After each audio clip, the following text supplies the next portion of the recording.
Ahoy, crypto pirates! Welcome to your discourse syndicate. Captain RG3 here, steering the ship.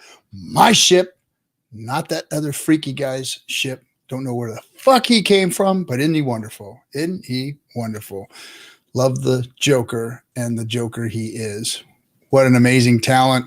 What an awesome addition to Discourse Syndicate, which brings me to the announcements I get to make tonight, which is awesome. I'm excited about this. Let me say hello to the chat room before I get into anything. I'm freaking fired up. And let's see, how are we looking? Are we getting ready for a pump or what? Hold on a second. Somebody's asking for a link. Tonight's not private link night, buddies. Tonight is the FN Hangout. That means everybody is welcome. Hold on a second. Let me go ahead and slow the show down to a screeching halt so that I can make special requests here. Hold on. Where are you at? Oh, I see. That's a Twitter. That is a Twitter. Let's see. Oops. Should have like a intermission music to play. But last time I played intermission music, I got a freaking copyright strike. So I have to be very, very careful about that. What else? Oh, there's that Joker. My camera color looks greenish, huh? Let's see. What do I got going on here? Maybe that. How's that? That any better there? How's that? Hey, so let's say hello to the chat room because, man, I love doing that because I like you guys just as much as you enjoy me, because those of you who do come here and praise me for doing what I do, I appreciate all of you. I appreciate your DMs. I appreciate those of you who are asking to help and be part of, because it really helps. It's really cool. This is a thankless job, except for the community and you guys offering your help and services and all that kind of stuff. So Marco the Glass Hexican, welcome. Hexagon 720, Hex Squadron. Who else? Eshtar, hey, buddy, what's going on, man? Let's see. The Sapper, what's up, dude? Let's see. Brand's still running over from the last stream. Oh, really? Let's see. Hey, Joker, the Tone Vase pick was funny, dude. That was freaking hilarious. Tone Vase in my treasure chest, locked away with his fucking barcode hair. That's a beautiful thing. Beep. That was an awesome joke. That was Hexo that did that. Let's see. Brian Magruder. What's up, JFK 666? I just like saying that. What's up, dude? Most ungentlemanly of the Captain RGD2 to make the ladies walk the plank. Yeah. You know what? I told them, and I put it in the chat room. Hey, don't mess with the FN Hangout. You guys can steal the ship and take it over and do your thing, but the FN Hangout must go on. Do you know, I get more requests, of course, because the other thing is just me talking to people and whatever. It's criticism is insane. You guys do anyway. But those of you who do praise the show often just love the FN Hangout. Please don't ever get rid of the FN Hangout. The FN Hangout is awesome. We love it. And yeah, we do. We love it. Let's see. So are we not greenish? Low res RG3. I wonder what's going on. I don't see low res myself. Maybe we've got some funky settings here. Hold on. Boom. Let's try this.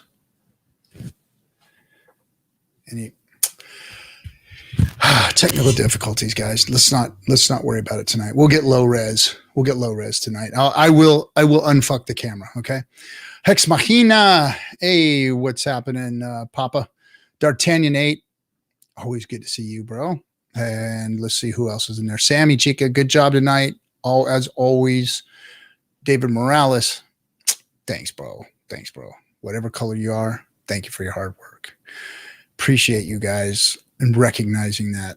And it's thankless work, that's for sure. Behind the scenes here, we are like We are like ducks, with their legs in the water going crazy. Let's see. Max Bonnet, Tree of Hex, what's up?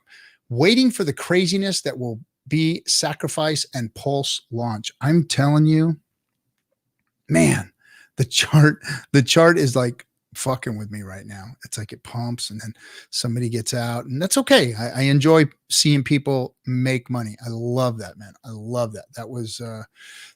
That is a really beautiful thing about Hex, is that people are taking gains all the while we were moving up. So we should go, man, when it's time for me to take some gains, it's going to be there. And the longer I hold, the better my gains. So the stronger the hands, the better you're going to be taken care of. So Hex is taking care of people, guys. We should all be freaking glad that's going on. Let's see. Chaotic Creations. What's up, Johnny? You see, if you scan Tone's hair and it takes you to the link where you can buy him a steak, so he can give you bad trading advice. Yes. Screw Tone and his trading advice and his steak. Don't need any of it. Hey, what's up, Gary? It was cool seeing Gary, man, meeting him in person. It's like, people for a year and a half on online. And when you meet them, it's like, it's an awkward first moments. It's like, hey, what's up, dude? How you doing? And it's like, come here, man, give me a fucking hug, man. We're brothers now. So that was cool meeting Gary, hanging out, come here, visit my family and stuff. What else? Let's see. Nate J, good job, man. What else? T Bird and George Chops, Pulse Feeding Frenzy. Yes. Cass Rowlett, good to see you in here always. And then there we go. That's the whole chat saying hello to everybody. Welcome to your FN Hangout. Let me throw the link in there one more time for anybody who wants to come join. Let's see, make sure that I send that to him. We may have a special guest coming on tonight. I'm working on it, but we do have 2 cutthroats in the room, and one of them, I'm going to keep him in the brig for a minute. I'm going to keep him in the brig. He's probably coming here to apologize because he's tried to make a fool out of me all week. So we'll keep him in the brig for a moment. But first, I'm going to bring up a real Hexican who hasn't tried to steal from me. That's Timmy B. What's up, Timmy B? Hey there, Mr. RG the Third. How you doing, Bal? Dude, this is like what, 3-4 streams in a row that you've showed up now? That's cool, man. I make it a point to be here every Friday night. That's good, man. I appreciate that. It's good having you, and because I like seeing the look of a retired man. You got that smile and that pep in your step, right? Yeah, pretty much. Life is good. Good. So what's been going on with you this week? What have you observed? We've got some crazy news out there. Anybody see that the SEC has filed a lawsuit against the BitConnect guys? And not the BitConnect guys, the freaking shillers. So the shillers, like myself, are being brought up against charges for shilling BitConnect. Now, I didn't shill BitConnect. I was about to say, I don't remember that. I'm a self-appointed shill of Hex. So, I watch what's going on over there with like an eagle eye going, wow, look at that. They're coming after him. Yeah, I'm not worried because we've done everything to pass the legs of the Howey test. And to be honest, nobody's been hurt, damaged, scammed, turned off, or anything from Hex. So Hex is operating like the #1 crypto on the planet, which is Bitcoin. So where can we go wrong? And actually, it's working better than Bitcoin, isn't it? Yes, it is. The only thing Hex has scammed me out of is poverty. So I don't have any complaints. It has taken away a lot of my sleep too, though. I gotta admit, I've lost a lot of sleep. I've got a bunch of crazy kooky friends now. So it has changed my life in a lot of different ways. That's for sure. Absolutely. Okay. So I got to send this guy a link. Go ahead, Timmy. You got something you want to say while I'm doing this nonsense here? Hold on a second. Well, I'm happy that one of my shirts came in the other day, which I'm wearing this evening. If I lift it up a little bit, says, "All I offer is the truth," which is a quote from Morpheus from The Matrix. and you can't really see it on stream, but what this shirt has in the background is a bunch of zeros and ones streaming down like in the Matrix movie. And the font for this printing is the font from the Matrix poster, the movie poster. Okay. Nice. So I had this shirt custom made recently at a local printer. Nice. Okay. I would like to just say something to everybody out there. The Matrix is a movie. Okay. I just want everybody to know that the Matrix is a movie. I know that some of you think that it's like real life and that's, the blue pill. I mean, just please, everybody, the Matrix is a movie, just like, Jurassic Park or Star Wars. It's a movie. There's nothing like real about it. And I know some of you think it is, but it's just a movie. There is no alternate reality in digital world, fantasy digital world. And we are not victims of machines or anything else. I mean, it's like we are in charge of our lives, unless you give your power over to somebody else, and then that's your problem. But so I'm sorry if I've ruined it for you guys out there. Some of you didn't ruin it for me. I just like the movie, but I know it's a movie. Some of these guys don't. There's some people. I know. I dealt with it. I've dealt with people who they've tried to convert me to the idea that we live in a simulation. I'm like, no, reality is real, man. It's like we live in the real world. They say RG3 took the blue pill. More than likely, if it gets me on a beach with some sand and some surf, that's what I want, guys. If that would it take, you guys can red pill the shit out of it and go fix the universe. I'm gonna go to the beach, and that's what I'm doing. I'm gonna let my kids and everybody else spend my money, and I'm going to the beach. There's going to be a portion of the garage I can go drive once in a while, but other than that, I'm going to the beach. All right, so let's bring up our other cutthroat here. Then the newest member of the Discourse Syndicate, the Joker. Hey! Wait. The Matrix is real. What are you talking about? The Matrix is real. Yeah. Wait, right. You took the red pill, right? I don't take any pills except for gas station pills, and they're purple. Damn. So the guy in the backyard, in the back alleyway, he gave me these pills, and I thought I was in the Matrix. God dang. Nice. How you doing, bud? Doing fantastic. Very well. Wow, what an episode that was of Discourse Syndicate that I did on Thursday. It took every bit of strength to just put it on that show. So you did a fabulous job. I appreciate you, and you definitely bring something new to the crypto space, and I think people are going to appreciate it.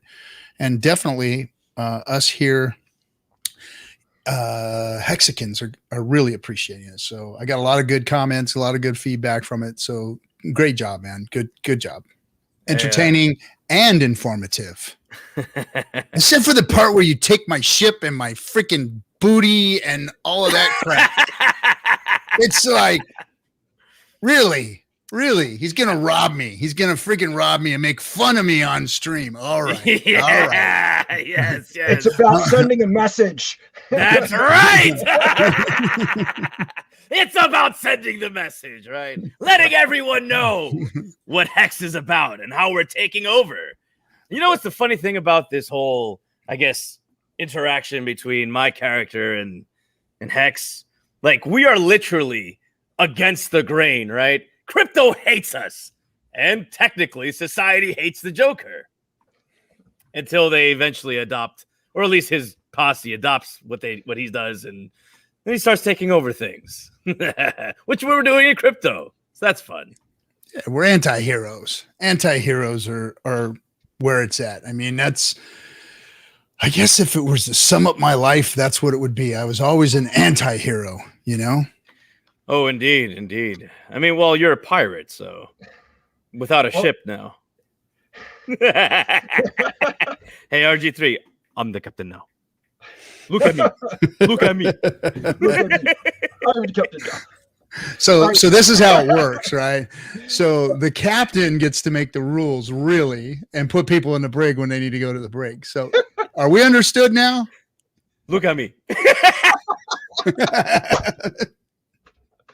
Oh, speaking of anti-heroes, speaking of anti-heroes, Captain, I watched a video of a lawyer do a legal analysis of The Dark Knight Rises, the Batman movie, and he demonstrated how Batman actually committed like dozens of more crimes than the Joker actually did in that movie.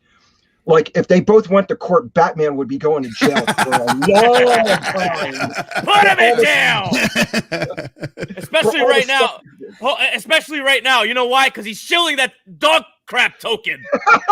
You know, there is a crypto Batman out there that's doing that nonsense. Oh, you got to be kidding me. I'm not even kidding. Is he promoting BTT, Bat Token? Bat token. No, he's a doger. Like, what? Oh, Doger. What a doger, right? And he's like, guys, we're gonna pump, and it just goes, you know. And then of course, you know, Hex is like bridging that Doge gap, right?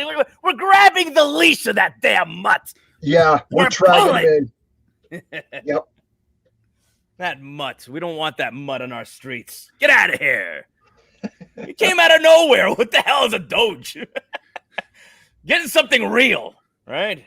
It was something to put hype into the system, is what it was. It was a system hype, and they used it to pump, and now it's gone.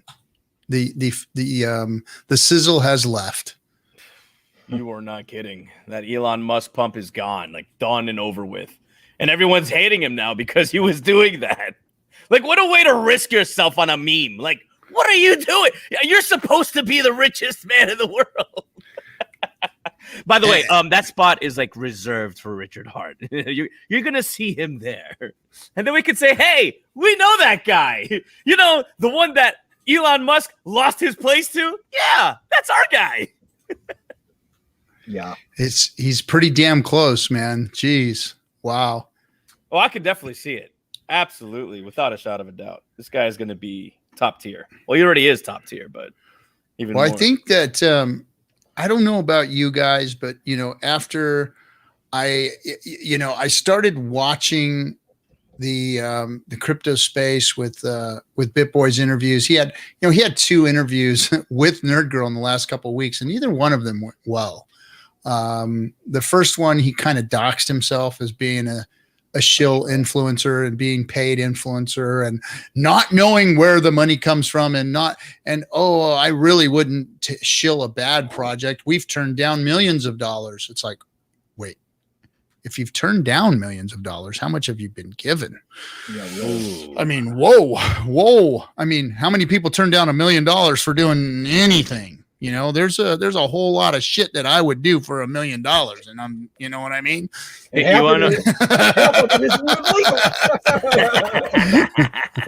know something funny about that whole situation, right? If you pay attention to the background of Mr. BitBoy, right? He's supposed to be like this crypto superhero or whatever.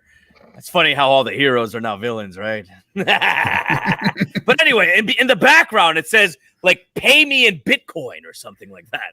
And I'm like, guy, you're literally not only are you a paid shill and you're being called out on it, but you're so overt about it that you got a sign in the background. What an idiot. and the people that follow him, if you don't see that, you're blind. Put on a pair of glasses, you know. we're killing Nicole right now, Nerd Girl. She's like dying, going, "No, guys, I'm trying to build bridges, and you guys are blowing them up." We're making C4. I mean, she does a great job of talking to people and putting her arm around them while she gut punches them, right? I mean, she does a really good job at that. And that's what she did. She asked him some hard questions, and he kind of doxed himself, and it didn't look good. Then when they had their what was the name of that stream that they did that they all got together and they invited her on to do a little contest? Shoot, I forget. Wendy O was on there, BitBoy was on there, but she won the competition as far as the question and answer goes. And then she got to do 30 seconds of what she wants to shill and say and all that. And she let them have it, man. She really laid the hurting on the maxis. Like, you guys, you guys are supposed to be taking care of people out here. You guys have the voice. You guys have the views.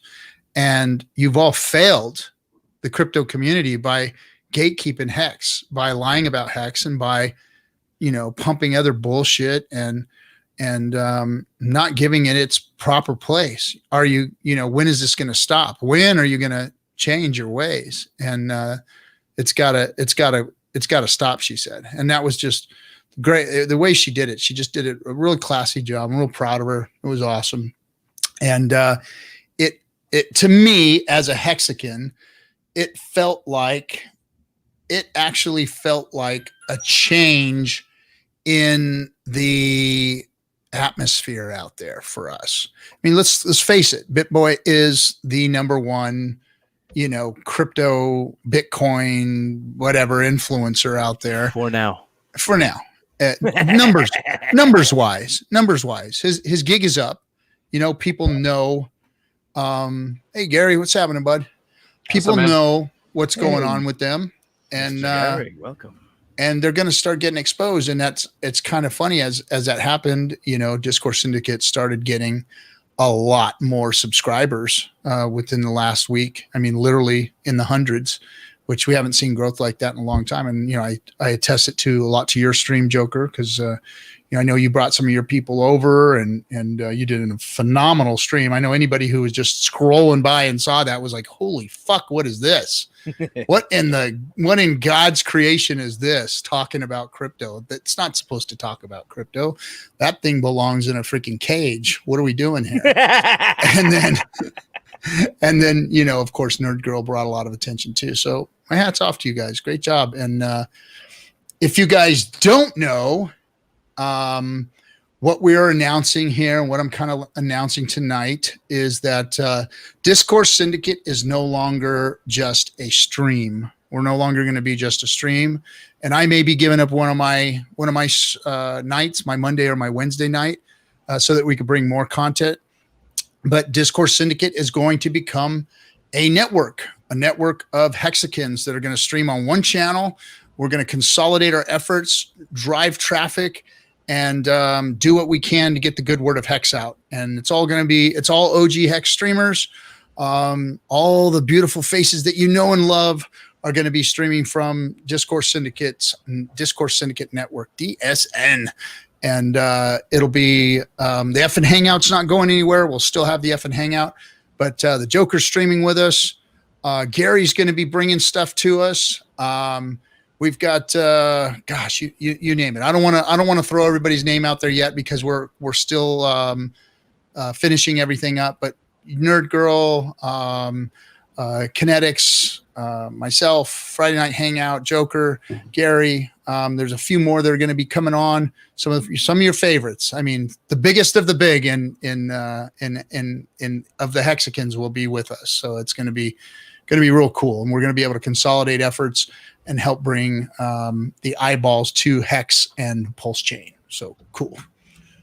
Very cool. Absolutely. So kudos to this change as far as network. And, it was that we were promoting, hey, someone go out, start your own channel. Here's some resources. Here's some audience. Let's get you bootstrapped sort of thing. I think it's amazing to have a network as far as a transition for the Discourse Syndicate in general. And Joker's reveal recently, Nerd Girl's content recently, that's gone really, really well. In Pulse, I've been participating, now that I'm back in Puerto Rico, participating more in the Pulse voice chat. And many people are brand new, never heard of Hex, never heard of Pulse. They learned about it because of the Mitch Ray stream that just happened.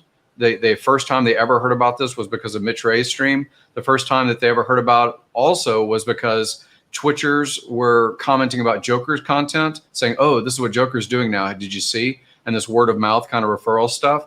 So I think it's very powerful to be in a network, and basically, you can assert your brand within the network of Discourse Syndicate. You can assert your brand. I intend to do that. My content will be basically packaged stuff. The streaming thing, I tend to go on tangents. I answer people's questions because I want a lot of detail answer to that person's question, but I don't think it benefits everybody in the audience. So my stuff will be more like prepared, more, like 30-minute of content about a particular specific topic that I can comment about and how it segues into Hex or Pulse or diversification in crypto and things like that. So that's my intention. Gold. It's that all that stuff's gold, Gary. It really is. All of your information that you sit down and lay out there, it's gold, and the community loves it. So I think you bringing content like that is going to be very, very valuable to the Hex community, and the fact that we'll be able to sprinkle it in between all the other shows and just kind of, we're going to have a lot of room for people to bring content. So if you're out there and you're looking to start streaming, man, it's going to be a Hexican streamers paradise over here. So if you got a show, you start bringing some viewership to it, and you want us to look at it, let us know, and we'll see about bringing you on over and making you part of the lineup. But we do have a bunch of people that are already in and finding their time slots, and you're going to be real excited about the lineup we're going to get. So you only have one channel you have to go to, and they'll all be there. And you can continue to support your streamer. So all of your super chats, every streamer is going. This isn't a money grab. I don't want you guys to think that Discourse Syndicate is making a money grab. All the streamers are going to benefit from the traffic that we drive. So the full monetization is going to go to the streamers and all the super chats. So if you're super chatting to that streamer because you want to support them, that is going to them. So just know that it's not a Discourse Syndicate grab. This is a consolidation of our efforts so that we can all benefit from it. So we can all pump our bags. So we have one place to send people so that they are getting the content that they deserve. Nice. I've been looking forward to the inevitability of 24-hour Hex content just all the time, like Hex TV. You're on it. This is it, baby. Hex TV. We're going to be streaming 24/7 before you know it. There's going to be 24/7 Hex content going on here. Well, in an ecosystem, every plant and every animal has its benefit from being in that ecosystem and its contribution, right? So it's the same sort of thing. Like there's people like we know about Hexo's thumbnails early on being very good and a great meme kind of clickbait items. We know about Joker's really amazing technology that he displays with all of his overlays and understanding about how Twitch and previous streaming platforms operate. All the things that Crypto Kool-Aid did for the backgrounds on different people's sets. You actually have benefit with collaboration. There's a reason that we've been tribal as human beings in the past and are today, is because you have that benefit of cooperation. So I think it'll be really good for everyone to contribute and be maybe a little bit more efficient with their content creation. Yeah, for sure. A team is always better than one guy, right? I mean, just to highlight your capabilities here, Gary. I'm sorry, I'm calling you funding. Jim. Yeah, anything, Jim, funding Jim, Gary. You're a wealth of knowledge, right? I mean, I listen to you quite often. I get into that, the Pulse chat in the Telegram room. I'll just sit there idle and listen to you, there's a lot to be gained there. Like I can't even spit some of the facts that you spit. You know what I mean? I'm the kooky, wacky guy. You're like the guy that's like, hey, sit down and let me tell you how to make some money. or keep some money. Or keep some money, right? I mean, that's literally your brand, funding Jim, right? Mm-hmm. Yeah, work out your finances. Yeah.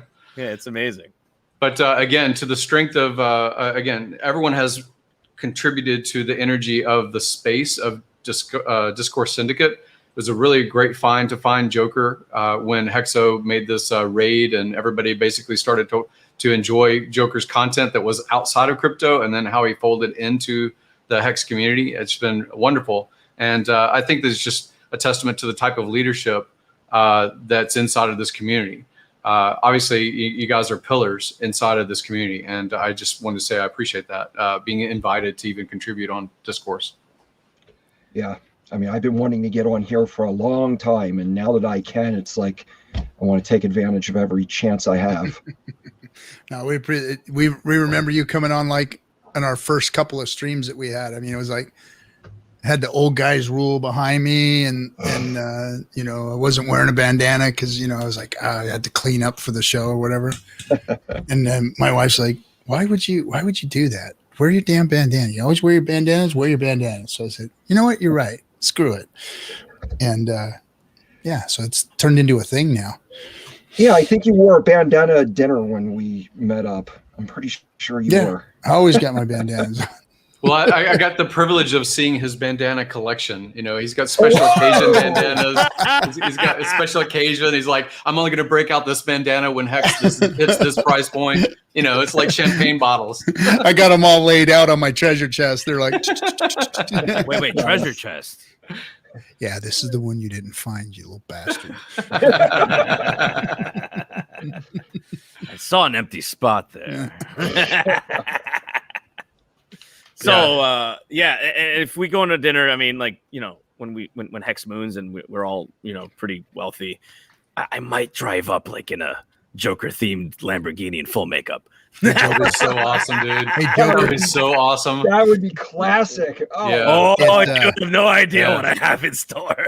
Yeah, it already has mooned, by the way, just to let you know. If you end up going to Vegas, Vegas has all kinds of stuff like that, and we have connections, so we can probably get that done. You know, put you in a Lambo with a Joker theme. That'd be pretty cool. That would be really, really cool. That would be wild. So, by the way, that over there, that logo just above Timmy, that's the new Discourse Syndicate logo. That's that is like the DS logo. I like it. That's that was designed by Kinetics and his crew, his clothing crew. Boy, finally that stuff's going to be here any moment now. We're supposed to get the Vegas shirts and the DS gear. So we're going to have Discourse Syndicate gear. And then later on, I don't think this run is the pirate shirts because I lost the pirate shirt battle. For some reason, nobody likes my pirate shirts. Everyone's like, oh, that's... I never saw it. You have a pirate shirt. Which one? Are you talking about the one you wore in the 24-hour stream? No, I created a pirate shirt I created a logo with Captain Skull in the middle and skulls on the side, and they all got bandanas, and it says Discourse Syndicate on the bottom and a scroll, and man, it was cool. I thought it was cool. He's got jewelry stuck in his bone face, and it's a real cool pirate shirt. But everyone says that's, I don't know. They want the tween wave or whatever the hell they're calling it, sync wave color / logo design shirts now. That's like the thing. Well, whatever. I see. By the way, I think you put a skull on anything and it's good, right? Well, how can you go wrong with having a skull on it? Well, works on tattoos. So anyway, let's see if I can help you out here with that. Gotcha. I used to wear Grateful Dead shirts with skulls on them all the time. That's a good one. I'm RG3 Pirate, and I have a bandana that I wear every single day of the week. And I only wash it once a month. They never get washed. I never wash them. It's a real slack jaw right there. Can you guys? Somebody said, "Can you guys talk about your military service?" All of us have it. I think maybe Tim. Have you been in the service? No, I didn't go into the service. So 3 out of 4, I think, are service guys, right? Yeah. Yep. Somebody said, well, that's all we have to say about that. Sorry, guys. It's like, what branch? How long did you serve? What did you do? I don't like talking about the service part of the service. I like talking about the stupid stories out in town and, that kind of shit. The service part wasn't, the fun shit. So I don't have stories about that crap. I mean, boot camp. Nobody wants to hear about that. That's just ridiculous. But It's legal slavery. That's what it was. It's legal slavery. It's legal slavery. And it's total communism. I mean, the military is socialism. We're at its finest. Right I can't even. So here's a good understanding of like this is an experience that I had. Like probably the first couple of weeks of basic training. So we had these porta potties on the outside in basic training where a lot of privates and a lot of people would write little notes in, right? And one note that just is etched in my brain. And I remember I said, "Oh, sugar." I don't want to curse. I was like, "Oh my God, did I make a mistake?" And what it said was, in the Army, you fight for what you lost, your freedom. And I'm like, oh no! I'm like, did I just become a slave? So in basic training, yes. Normal Army, not so much. But hey, you got your good and the bad and everything. Yeah. No, when you join the Marine Corps, you give up absolutely everything. It's it's a whole different story. But yeah, you give it up and you live in socialism. They take care of everything for you, from your eating to where you shit and sleep and what you're going to do for the day, and even your free time is monitored and regulated. You can't even leave a 250-mile radius of where your installation is. Yep. Without written permission. Right. You can put captain's mast for getting a sunburn. If your sunburn takes you out of commission, basically, you can actually suffer consequences because you got a sunburn. Also, again, you have these rules in our American society of law and justice that you shouldn't suffer double jeopardy. That if you get tried by your peers for a crime and you get acquitted, that you can't be tried a second time for that same crime, even if new evidence comes to light.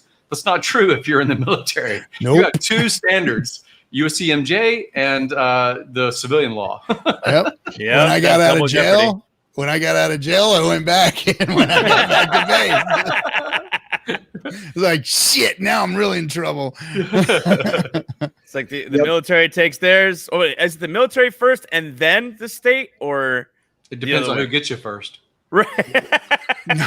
I crashed a motorcycle and got in trouble. Oh man. Because I damaged military property. Which was you. Which was me. Yeah. I busted up my shit, busted my feet, I was all messed up for a few weeks and I got in trouble for that. It was like, God damn, man. I got in trouble for a sunburn, and they gave this was in basic training. They gave me a bottle of SPF 15 that was like soup. It was expired. And they're like, here's some suntan lotion or sunblock. And I'm like, it's SPF 15. What's this going to do for me? And they're like, put it on, that kind of thing. I put it on, got sunburned. Oh, well, why did you get sunburned? Did you put your sunblock on? Well, yes, I did, sir. Well, no, you didn't, obviously. And I'm like, yes, I did, sir. Yeah. But, hey, it is what it is. Yeah. I wanted to go into the Air Force, but I was too tall to fit into an F-15, so that's why I didn't join the service. They do have limits on, you can't be a naval submariner if you're too tall. You're tall enough to be in the service, but you're too tall for the sub. Yeah, so there are some high restrictions. Yeah, so that's why I didn't get involved. The reason why I didn't join the Navy is because they said, well, you could be deployed in a submarine. I'm like, nope. Claustrophobia. No, sir. Not me. I'm not trying to do that. That's 6 months in confinement like that. Oof. Have you ever been for those guys? Have you ever been in one? Hell no. I'm not trying. What the hell? I'm not trying to go, leagues under the sea. Like, what am I, SpongeBob SquarePants? Like, no, you can have that. It's funny. I was in the Navy for 11 years. Never once, did I have a use for bell-bottom pants or being on a ship's company or anything like that. The first 4 years. Yeah, in the first 4 years with the Marine Corps, of course, they're on the grinder and their dress uniforms at an event. I'm in my dress uniform, which looks like an ice cream salesman. You stand out and you're like, he's got it easy. I was like, dude, I haven't even been in the Navy. I've been around you motherfuckers. So No, I couldn't be in the Navy, man. That submarine stuff, or even on a ship for 6 months. I know. Oh, the ships, man. That was the worst. I was on what was called an LSD, and I've done that. flat bottom boat. I've done that. And it was a flat bottom boat that helicopters went on and off of, and they had a launch for the LCACs and shit, and that whole thing was just a freaking rocky, rolly son of a bitch. I mean, everybody's sick as a dog in there, and they stack all the Marines down in the bottom deck, like in bunks where, the ceiling's only like 6-7 feet high, and they stack you like shit, like fucking, 7-8 racks going up to the ceiling right on top of each other. So, the guys, everything right on top of you. Oh, it's freaking horrible, man. Those boats are just awful. The one I was in is decommissioned already, but that's sad. Huh? If you ever just absolutely have to go on a submarine just to see what it's like, there's one in the Baltimore Inner Harbor that's you can get on it, and they take you on a tour. It was there in the 90s. I don't know if it's still there, but yeah, they had one here in LA. I got to step on it and walk in, and it was an old sub, but it was like, holy shit, how do these guys fucking do this down here? Yeah, it's gnarly, man. It's just, I couldn't imagine being under the water inside that thing, just like losing your goddamn mind. Well, everything in the military is compact, right? Even like the MRAPs and the, all the, the vehicles that we have, the Bradley cattle cars. I hated those. Oh, see, we loved them because that meant we weren't walking. Because when we saw the cattle cars, it was like, oh fuck yeah, we didn't see them often enough. I hated those. So I'd rather march, bro. Because they had us, the drivers were assholes. Okay, what they did was they would brake check on purpose, and everyone's like, "Wow!" and everyone's just falling on top of each other. You got your freaking rucksack in front of you, your weapon on the top, and you're literally like sardines in that thing. Oh, dude, we loved when we saw those, man. It was like fucking little tear come out of your eye, right? It's like, oh, I'm not walking 60 miles today. Oh, it's coming. It's coming, baby. Pack me into that bitch. Asshole to butthole, I mean, nuts to butts and all that shit, Nuts to butts. Nuts to butts. Wow, man. Yeah, right. And 60 or 80 pound rucksack, you're not wanting to carry that for all that time, man. Oh, my God. And those old Alice packs we had were shit, I mean, they got nicer packs nowadays, but we had that damn Alice pack. The metal frame on them. Oh, fuck, dude. Yeah. They were awful, man. I know. Actually, I had a small flashback when we were when Pulse was first being discussed, and then they said, all the ERC 20s, what are they going to be called? And they were like, PRC 20 is like, is that like a PRC 100? Is that like the radio? Motherfucker, and the batteries, where you're carrying the battery pack, and you're like, Jesus Christ, I'm carrying the batteries again.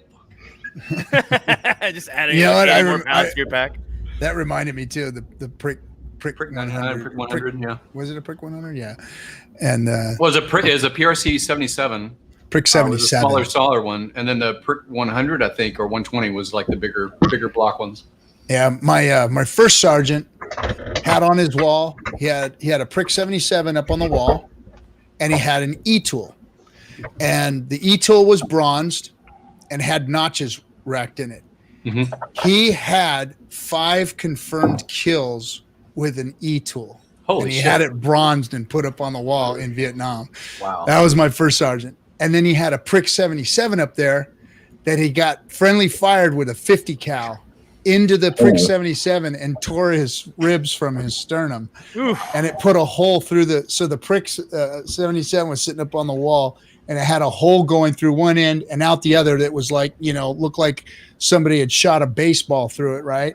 And he was wearing it, and it tore his ribs from his freaking sternum. The power of those things, when they just come close to you, they don't even have to actually hit you. A 50 cal round can tear through the vacuum of it just passing near you. Yeah. And it took that prick 77 and flung him around in circles, but he had 5 confirmed kills with that E-tool. It's crazy. Like, that's a hard motherfucker right there. You kill an E-tool, guys, for those of you who don't know, is a foldable shovel. It's a freaking one of those military foldable shovels. How did it get close enough to kill people with an e-tool? They were being overrun, and he was out of ammo, and he started going ape shit nuts and beat up a bunch of VC with a goddamn e-tool and got 5 confirmed kills and a medal. Gee. And he bronzed the son of a bitch and put it up on the wall. It was a beautiful thing, man. It was a beautiful thing. Oh, anyway. By the way, RG, you see April Osborne in the chat? That's the April I was talking about. Let's see here. Yes, I do. Hey, April, how you doing? How you doing? Good to see you. She's in the chat room, in our Twitter chat room, right? Yes, Nation's Twitter chat room. Yeah. Nice. Welcome, April. Welcome to the show. This is the FN Hangout. This is a place where you can actually come join us if you'd like. It's just the women's show is not just this isn't just men only or ladies only or whatever. The gals like to do it once a month. They like to take over and do a show, and that's Sammy's show. But hey, everybody's welcome. Come on in here. Any of you N13ers, you're welcome. There's the link there if you want to come in and say hey to Joker and hey to the rest of us and introduce yourselves and ask some questions. I know you guys are kind of new to Hex. Well, not really new because you guys have been rolling with Joker for a while, but we like answering newbies' questions too, or people who don't quite understand all the things that we're talking about. You know, we sometimes will speak advanced language here that I had some no coiners. I said, hey, just, check out the stream. And they're like, we didn't know what the fuck you guys were talking about. So it's like, oh, okay, well, let me take a step back. And I actually onboarded some people this last couple of days. And that's what they had said to me. We don't understand what's going on the stream. You're going to have to explain to us. So please feel free to come in and ask questions. Don't be afraid. We're not Richard. We're not going to slap you around for not knowing shit. She listens to Richard often. Don't say that as a blanket statement. Say we probably won't slap you around. We probably won't slap you around. Hedge a little bit. Yeah. Right. So I do have since you are launching a network, like AMC has kind of an overarching theme. Different channels have kind of like the TC Turner Classic Movies, like they have MTV. They kind of have brand, even though the content and the programming may be different from episode to episode and creator to creator. Do you have something that can kind of represent what Discourse Syndicate network brand is? Because I'll say this.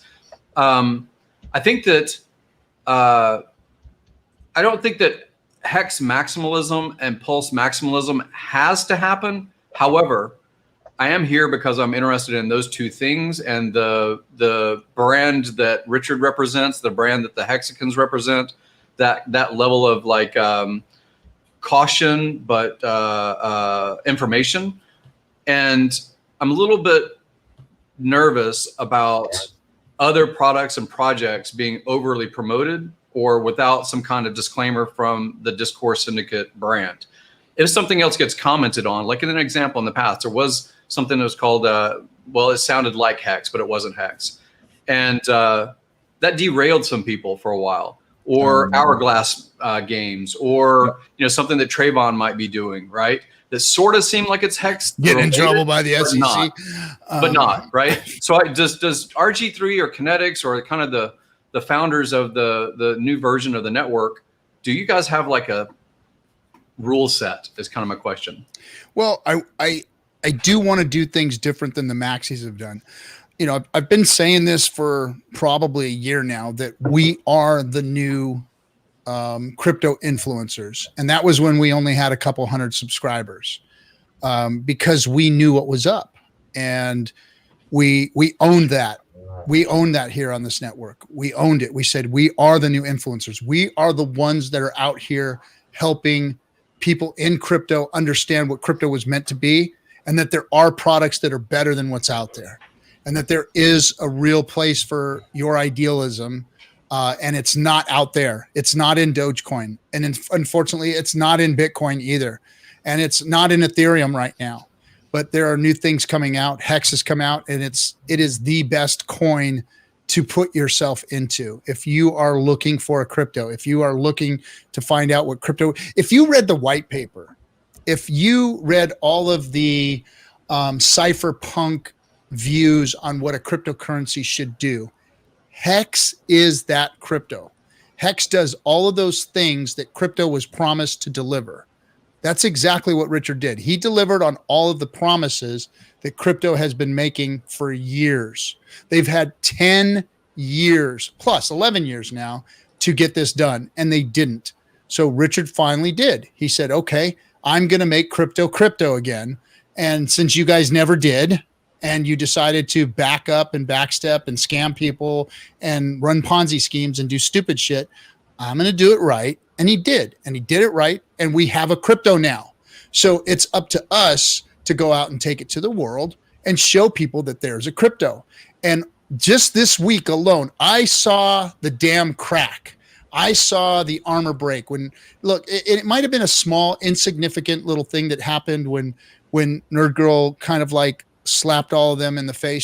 She doesn't like to call it that. She's like, that's not what my intentions were. My intentions were to just explain. And she did it in a real professional way. She did it in a real good way, a lot better than myself could have done it, you know? So she was able to expose them and make them look like, hey, you guys are wrong. You've been wrong about what you're doing. And you should apologize to all your people for what you've done. What do you guys think? And they all just sat there like with the bird feathers coming out of their mouth, like, whoop, you know? And so I saw a change right there. I was like, that's like a moment. That is a moment in crypto where the Hexicans literally made everybody go, you're right. You guys have been around for a year and a half. We've been ignoring you. We've been gatekeeping you. We've been talking shit about you. We've been shilling other products that have ripped you off, lied about you, and scammed people. And we've been promoting them instead of you. And we do owe you an apology. And that was the look on all their faces. That's what I saw. And they didn't have anything to say. They had no rebuttal afterwards. None of them streamed afterwards. And I'll bet you anything they're all thinking about it because they're about to lose their throne. They are about to lose their throne. The emperor has no clothes. That is what's going on out there. And we, the dregs, you know, you look at our video, that 2020 wrap-up video, that tearjerker kind of thing of all of us streamers and what we went through. And, you know, the beginning of it is all those fucking dickhead asshole motherfuckers that are talking shit about Richard and talking shit about us and talking shit. And then, boom, you see us launch. That's what's happening. We're the influencers now. We're the ones that are going to be taking a real crypto to people, and they're going to be looking to us. They're going to be coming to DS. They're going to come to this network, and all they're going to hear is people spitting fire and spitting truth about what's coming, and that's Hex and Pulse Chain, and that's what crypto was really supposed to be.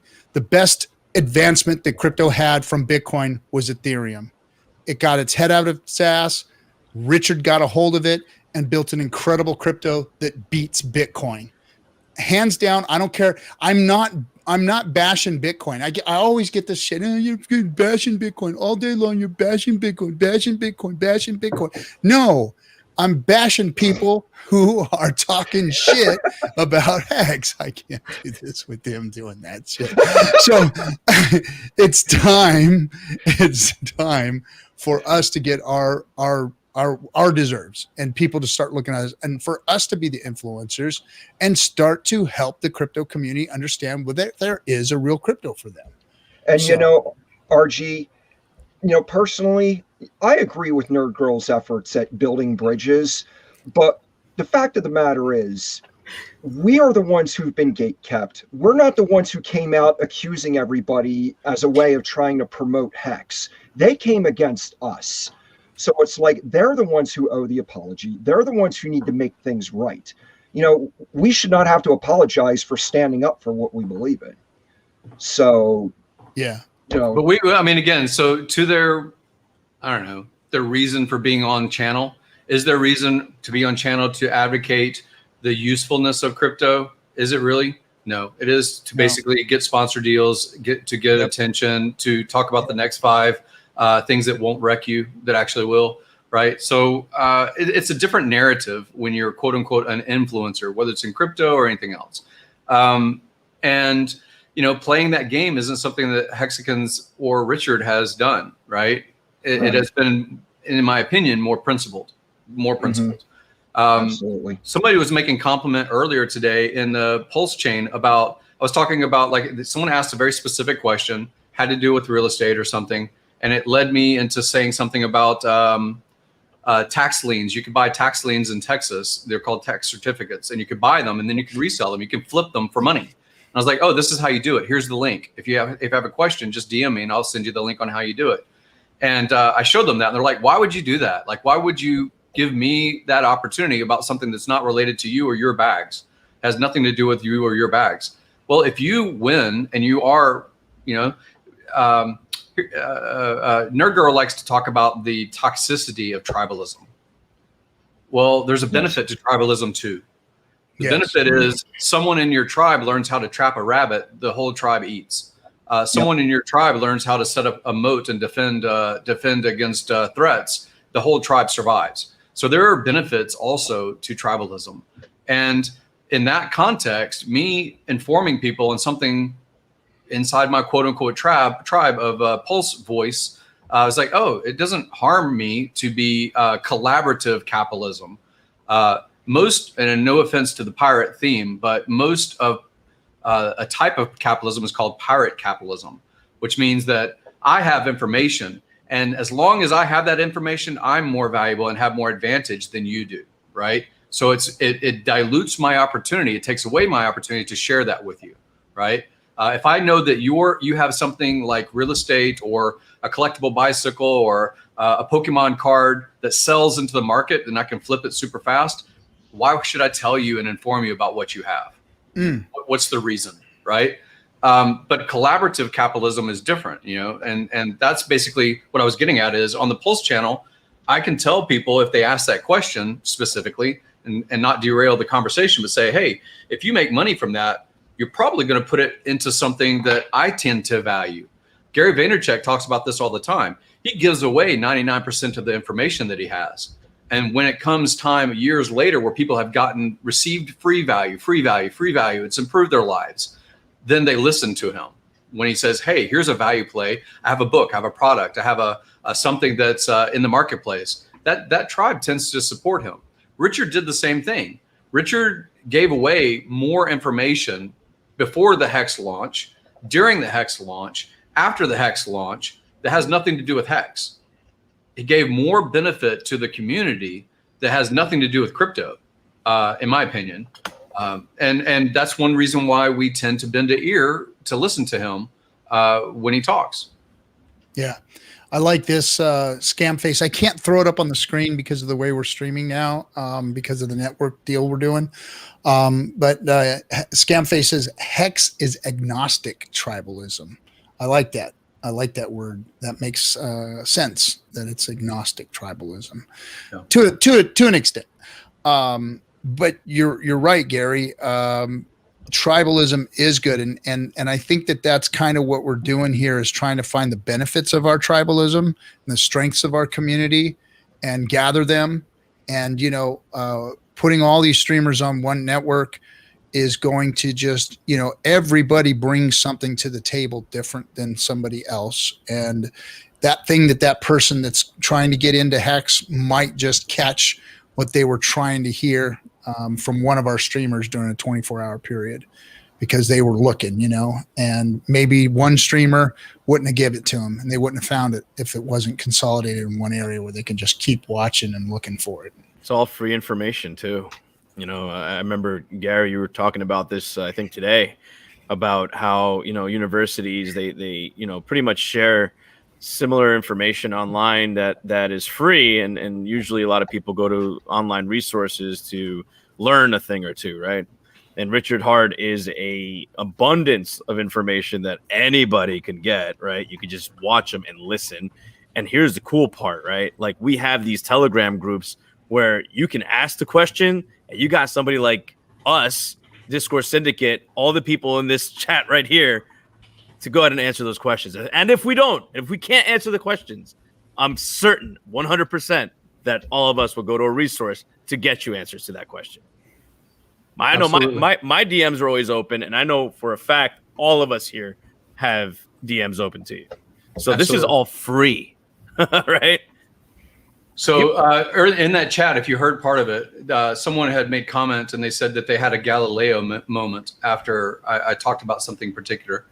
And I was talking at that moment about Galileo had proven that the Earth was not the center of the universe, that basically the Earth revolved around the sun. And the convention and the quote unquote truth of the day called that heretical. Heretical. Yeah, heretical. Yes. That it was going against the religious element of Earth being center. And he had to renounce that. He had to basically walk that back, or he was going to get burned at the stake. At 69 years old, to have the church basically say that they're going to burn him because he was making such a bold statement as the Earth is not the center of the solar system. That's a big thing, right? That's speaking truth to power that he started, but he had to walk it back. There's a video also that Richard generated well before Bitcoin Hex, anything like that. One of his self-help videos. And it specifically is talking about speaking truth to stupid. The title of that link, I sent it to RG if he's able to put it, but it's in your Telegram. So this is specifically about Galileo, and that he was put on trial in the Inquisition. To avoid being burned at the stake, he had to renounce the idea that Earth was center, and instead his idea was that Earth was revolving around the sun. And then the next video, if you just show the link part, you don't have to stream it. I'll stream it. This is a good video. We should watch it. This is a Richard moment. If for those of you who haven't seen early Richard, this is early Richard. Let me pop this open and share it. Hold on. There. Let me share the new one. Share screen. Window. There we go. And crap. There we go. All right. So let's let everybody watch this who haven't seen early Richard. Sound? No sound? Yeah. So you got to do the Chrome tab and then hit that little button for audio share. It won't let me do that. Uh-oh. I'm the captain now. Mutiny. Took over. That's right. Mutiny. Welcome to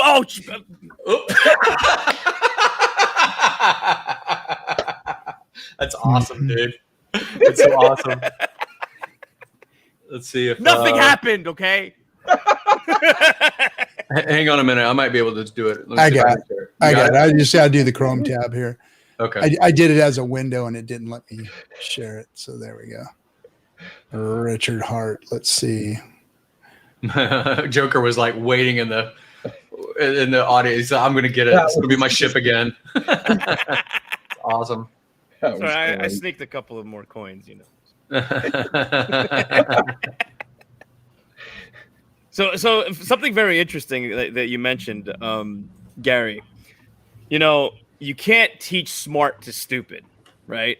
Like you can't essentially speak the way that you usually would speak to people that just don't get it, right? Because they're in their own little tribalism kind of thing, right? So an example would be the like a Tone Vase or a Peter McCormick, right?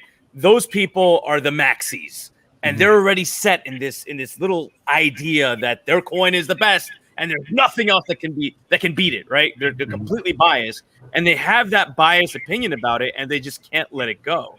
So you can talk at them all you want, and they're always going to be right, and they're not going to listen. They're going to be shut in the message, you know. And there's people like that out there, and a lot of them that are just stuck in this idea that, oh my God, like an example, and I'm going to use something I kind of screwed up in, SafeMoon. You know, it's obviously a Ponzi, right? I mean, even Richard said it. But look what's going on, you know, like all these people, because they made some money on it. Oh, we got to pump. We're going to pump. We're going to do so good. It's SafeMoon. Same thing with BitConnect. You know, it's when you're so set in your ways, no matter how many times people could say, hey, there's a better solution here, check this out, some people are just not susceptible to it. True. Okay, yeah. For some reason, the link you sent me, Gary, wasn't working. I got it now. Okay. So I just pulled it off of another feed here. Try pressing Alt F4. Here we go. So we got that. And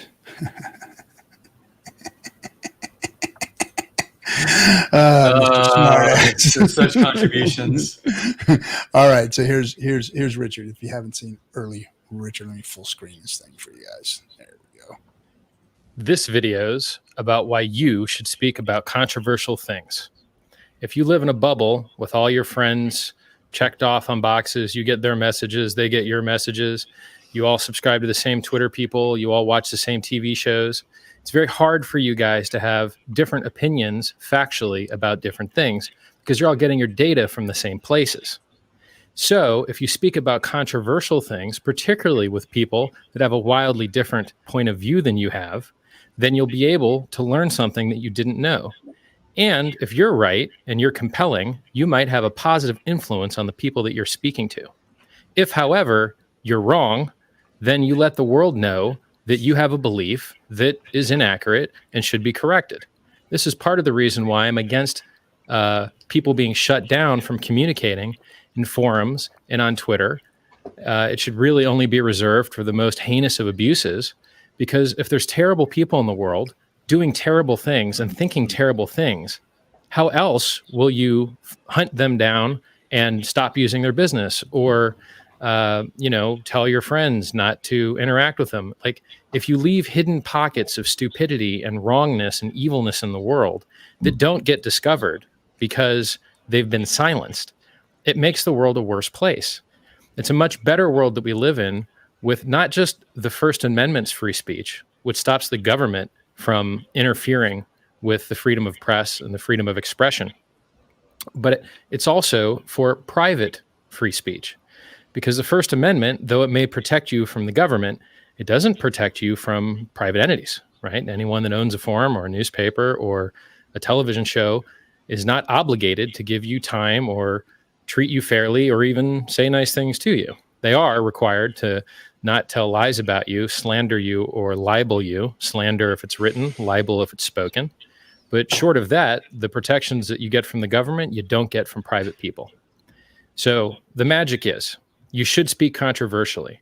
In order to make progress in this world, we need more people speaking truth to stupidity and speaking smarts to stupidity. And if magically, as many, many will find out, they indeed are the stupid ones, it's better that we know who you are and try and work our way around you than find out after the fact and, endure harm doing business with or interacting with someone that is just horribly bad in ways that are important, right? If someone's favorite ice cream flavor is vanilla, another person's favorite ice cream flavor is chocolate, I don't think it's going to make the world's biggest difference in regards to whether you commit, to commerce with them or, interacting with them in a friendly and social way. But if someone, is a Naziist or whatever other evil flavor of the month is popular, probably you don't want to team up with that guy or partner with that guy, right? It could be the end of your career. So, step one, speak controversially. If you're not saying things that are somewhat outrageous, one, you don't stand out as much, right? Did I go into the store and think, hey, I want to look like some type of vampire guy? No, I thought, damn, that looks awesome, right? And then you wear it and it's fun. It's a little hot under the hat. You tend to sweat a little bit, but it's good fun, So speaking controversially, particularly if you're, authentic and compelling and cogent in your arguments, it's awesome. Step two, don't try and shut people down immediately. Let them show exactly how stupid they are. And then once they've, shown how stupid they are, take advantage of those block buttons. You don't need to block their communication with the whole world. You really just need to block it with you, right? And then three, spread those ideas, right? If you go to a party and they say, don't talk about religion and politics and, whatever other subjects are the most touchy, maybe you're going to the wrong parties. Right? Maybe that's the fun stuff to talk about. Maybe people don't want to just talk about the weather and see some kids' photos, right? If you want to see this world become a better place, it's hard work. And there's a million ideas out there that need changed and need fixed, and they need smart people talking about them. And the sad thing is that the stupider people are, the less they realize they're stupid. It's the Dunning-Kruger effect. And so the stupidest people will speak and yell and without any fear, any doubt, have 100% certainty try and change the world to their stupid way. But the most thoughtful and intelligent people are the most fearful and have the most doubt, which is why if you ever go to any meeting of truly, truly people at the edge of their field, barely anyone speaks with 100-degree certainty about anything, because it's the limit of everyone's knowledge and everyone has humility, right? So give it a shot. The stupid people are already talking as loud as they can. If you're not an idiot and you've got something good to say, please share it. Please speak about controversial things, because I can guarantee you a great, great number of people that could be convincing the rest of the world to live better lives or have better ideas or do better things. They're not doing it, and it's out of fear. Just like, I used to live for a good part of my life. I didn't have a YouTube channel. I wasn't buying ads so that I could try and make a world a better place. Well, it's not that hard. You just got to, have the courage and do it. This video. That's awesome, dude. And again, if you go through Richard's early content, you just got to see it. It's worthwhile to your life, honestly, his messaging. There you go. That's where you belong, you dirty sons of... Get me in the damn brig. I told you I didn't want to be back here. So yeah, just good stuff. Good stuff. I want to speak on that because this actually I hold exceptionally near and dear to my heart. It's one of the main reasons why I became this character, because I'm against the grain, right? I love this notion of have the difficult conversations, point out the problems, tell people how much they suck so they can fix it. The first step to solving any problem is to know what is the problem. Yep. If everyone is sitting there and massaging your shoulders and saying, hey, you're doing great, then you're not going to feel a need to evolve.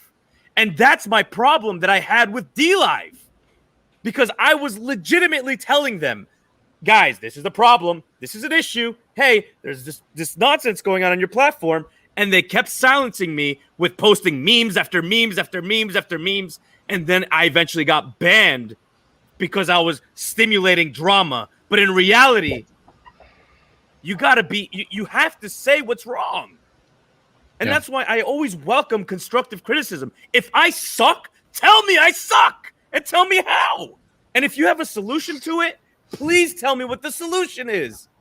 It's simple. It's how I built my brand, and it's how I built myself. So that segment right there, a whole new respect for Richard just opened up in my heart. Like, wow, blown away.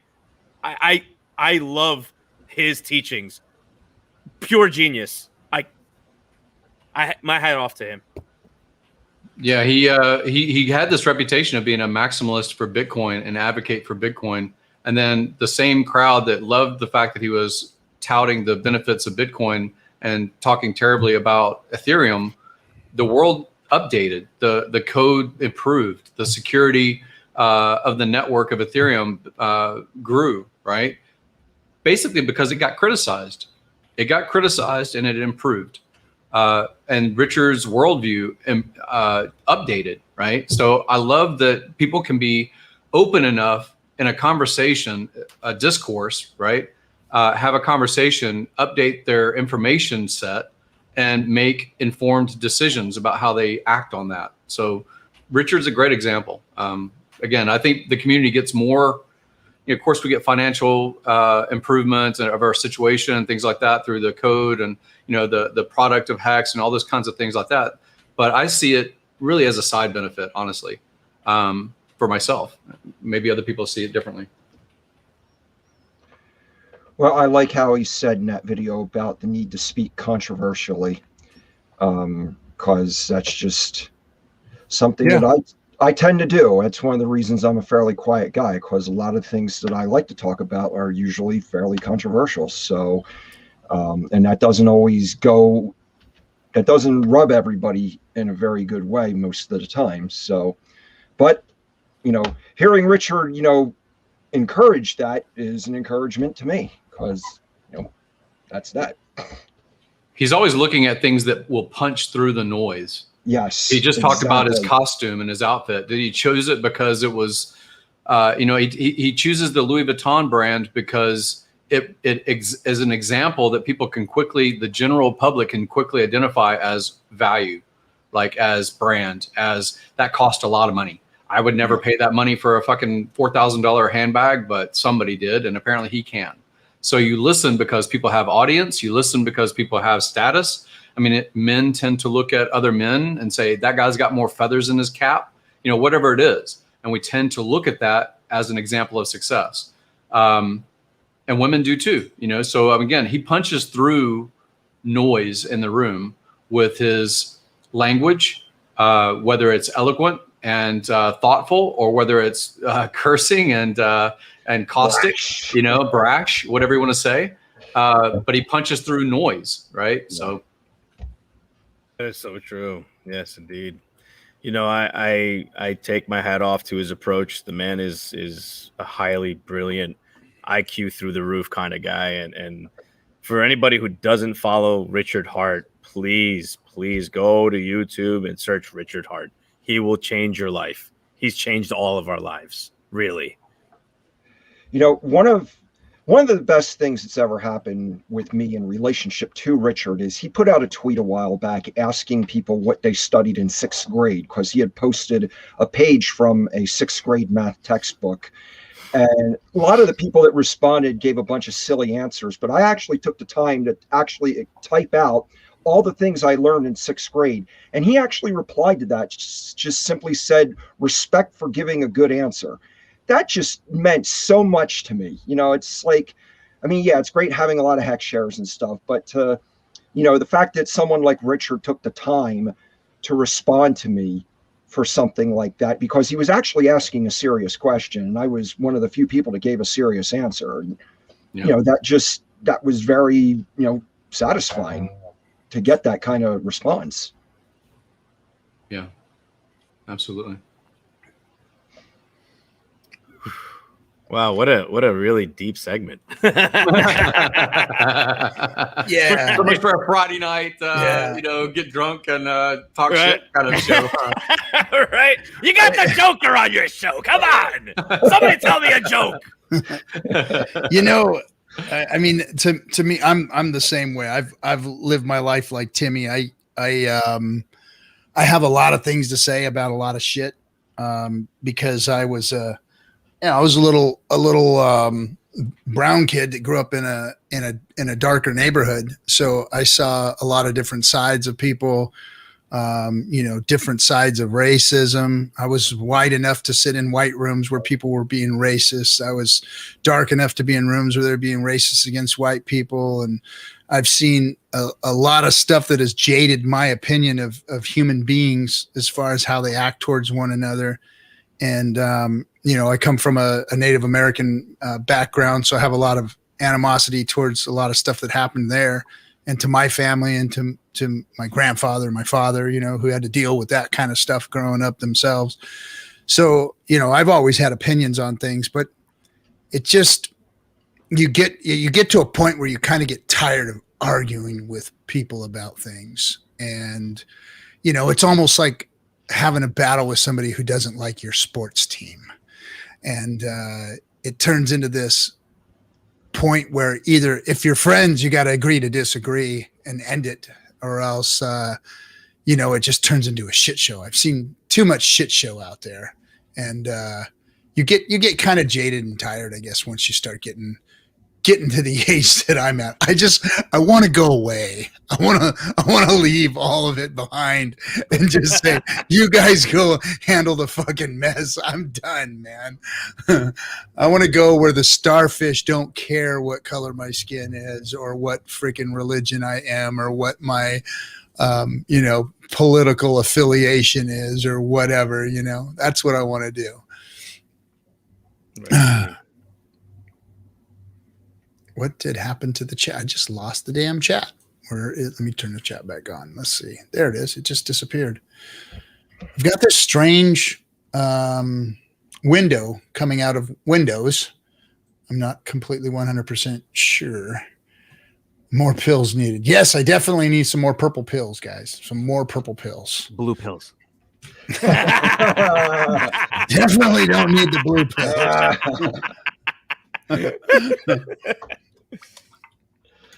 Although I hear you can just go buy those OTC now, right? Can't you just go get them? I heard about that. Yeah, I heard you can actually get them like easily without prescription. Jeez. No thanks. Did that when I was in my teens, right? Oh my god. Oh man, that's funny. When they first came out, they were like the best thing known to man, guys. Check it out. You could go for like 10 hours. And on the label, it says, if you suffer for 4 hours for erection, go to the emergency room. Yeah, it's like, yeah. It's like, you know what? I enjoy like riding my Harley. I enjoy surfing. What about Harley? I don't want to do those things for 10 hours a day. So why would I want to do anything else like that for 10 hours in a fucking day, right? Dude, the gas station has like these pills that are like, it's good for a week. And I'm like, what? I don't want to do anything for a week. Imagine going to work like, hey boss, how you doing? I'm so happy to be here. Right? Like clearly. Why even advertise that? Like, it's good for a week. Like 7-day pill for that. Why? Like, you must be in another league, man. Gonna go on a tri-state freaking spanking spree or whatever, right? It's not going down. I don't know what else to do. Oh my god. Okay, here we go. Yeah. Fill up the bucket, you know. Like, Oh shit! Guess what I forgot to do again tonight? what was that? Turn off D Live. Oh, did you get banned? I just got off the jail yesterday too. Right back in jail. Of course, you come back the day anyway. How does that happen? Does that require someone reporting it because they actually watch it and then they flag it somehow? How does that get banned? I don't get it. They are 100%. How do I say this? They're looking out for me. By the way, we got a spammer, so yeah, we've got enough mods in there that can take care of his dumbass. He's our regular. He's always simp. In there. He's our simp spammer. He's our simp. What do you call it? Troll. So I like to call those people fanboys. Yeah. You That's are right. a fan. You're not a family member. You are one of the fans. So He's come sitting back with another name. He's sitting there slapping Monkey right now, going, "Oh, they're talking about me."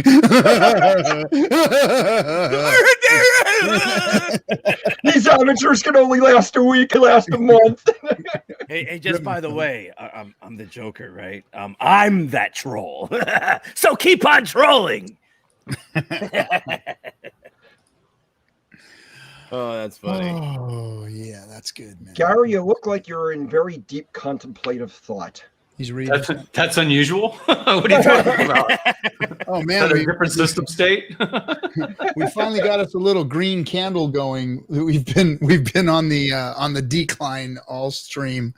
No DS pump. Maybe we're gonna get one now. Oh, good. Right.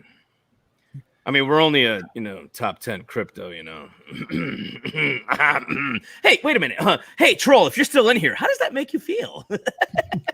How does us, without any publicizing with Elon Musk and all that, being a top 10 crypto, make your heart pump, right? Does it make you sleep well at night just to look at those charts? Because when everything else is red, we're green. So guess what? Get wrecked. Yeah, with pirates, jokers, and freaking cosplay doctors. That's what we did it with. That's And a correct. founder that tells everybody to go fuck themselves. In a top hat. Wearing a top hat. Yeah. Right. Wearing a top hat. Those heat maps, those are pretty useful. He's been putting those out recently where almost every day there's only one green thing in a sea of red. Oh my gosh. He does that constantly. It's always like that. Mm-hmm. It's amazing. I love it. Yeah. Yeah, it's a beautiful thing. And there are new people, like I said, that have never heard about anything since the Mitch Ray. Specifically today, they're talking about, hey, I came because of Mitch Ray. Like they were listening for a while, and then later something triggered their thought to say, oh yeah, I discovered it because of the Mitch Ray thing or whatever. Or Joker's channel. They see Joker's content. They're like, oh, he's back on screen somewhere. Oh, what is it he's talking about? So it's pretty cool to have this this new group of people. Yeah, it's going to be a very big push. And I keep telling everyone, even right now, you need to like this video. Make sure you subscribe and share it out on Twitter with the hashtag Hex. Because guess what? We are the movement. We will have that influence and we will overtake the BitBoy type of, crypto space. Because we are the truth tellers and people wake up to the BS. So let us be your champions. It's happening. It is happening. I see the shift happening, and we will prevail, just like Hex has, because we've got Hex backing us. We've got Richard backing us. I've never had a doubt that. Well, I can't say I've never had a doubt. When we first started, there was a lot of doubt. Me and Rexo had a lot of conversations like, bros, what are we going to What am I doing? What are we doing, dude? Are we like, holy shit, It was like pins and needles for a little while there. Then, the main fudster, jumped out and dripped the price and everything. And that was a big moment for all of us because that was like in the early days. And we were like, whoa, uh-oh. Did he just kill the project? Did this guy just really wreck us? And then it picked right back up and kept on smooth. We had turncoats. I mean, we had drama. Like the first year was drama. Oh yeah, first year was drama, and but we kept going. We kept persevering. We kept moving forward. We kept doing the streams. We kept consistent, persistent behavior, just like Hex, consistent and persistent, no matter who. I mean. For us all to survive, I mean, they were shutting off YouTube videos. They were doing all kinds of stuff like that. And censoring us here, censoring us there, gatekeeping us here, gatekeeping us there. It was just a rough time, but we persevered. We kept going. We didn't stop. We just overcame. We adapted. We just kept moving. No matter what FUD they threw at us, we all gathered up and said, you know what? Fuck you guys. We're not going to accept it. We're not going to let you FUD us out. We're going to get smarter and smarter and smarter. And we did. And we got smarter and smarter. And smarter people joined our streams, and smarter people got in front of people and said, no, you're wrong because look. And then Richard kept dropping knowledge bombs on us, and we all got even smarter from that. So we just ate their lunch, man. I mean, Richard educated all of us on what was going on in crypto and what a real crypto should look like and how, decentralized finance should really launch. And we did it. And I'm proud of everybody out there in the Hex community. Everybody stuck together. And those of us that did fall off, those of them that did go away, we just ghosted them. That was it. They were done. We removed them from the lineup and said, that's it. You guys are going to do that, then bye. You know what they say, RG3? Sometimes you got to shed some weight to fly high. So if they wanted to dump their bags and leave the community or, get away from Discord Syndicate, hey, it was nice knowing you. Have a good day. Because we're going to keep on going. Yeah, well, we don't have anybody reading astrology charts to predict the price for us anymore. But we managed to move on. Well, exactly.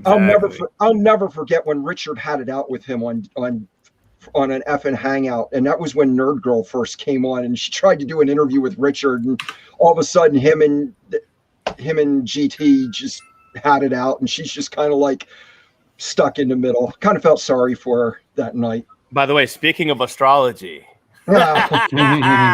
Manifest the green candle, right? You just gotta kick it the other way, bro. Kick it to the right. All right, So hold it's on, going hold on. Let me do that live, so this way everyone can see that I had it wrong, because I did have it wrong. up and to the right.